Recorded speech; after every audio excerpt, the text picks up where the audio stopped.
Tatalakayin natin ngayon ang Filipino bilang wika ng komunikasyon sa kolehiyo at mas mataas na antas.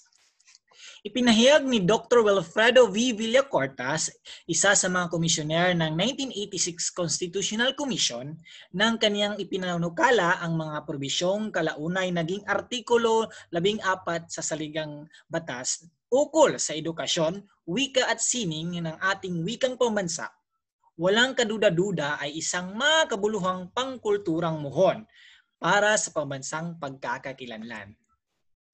Sa mga pambansang senso mula 1939 hanggang 1980 ay dumami ang nagsasalita ng wikang pambansa mula 4,068,565 hanggang 12,019,193 o mula 25.4% hanggang 44.4% ng Pilipinas.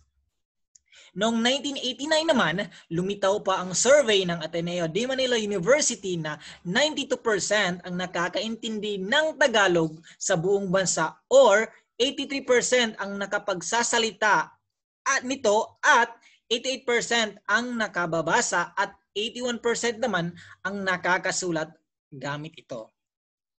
May ilang regionalista na nagnanais ng universal na dulog sa pagpili ng wikang pambansa.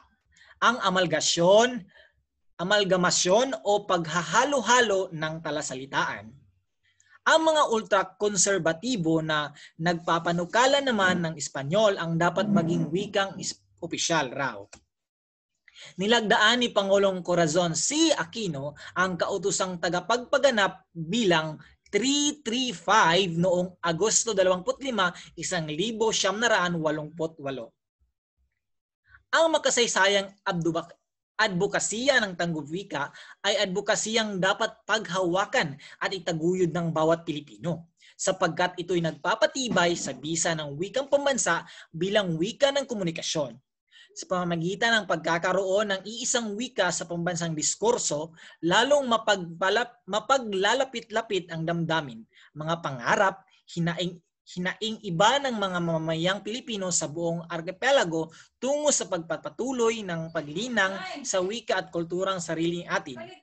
Sa panahong nanganganib na mabura ang mga lokal at pambansang identidad dahil sa mapangwasak na daluyong ng globalisasyon, pinagbabawalan ng ilang mga makapangyarihang bansa ang karamihan ay nasa kanluran. Ang susunod natin na topic ay Filipino, ang pambansang wika dapat pang ipaglaban. Susunod yan. According ni Antonio P. Contreras.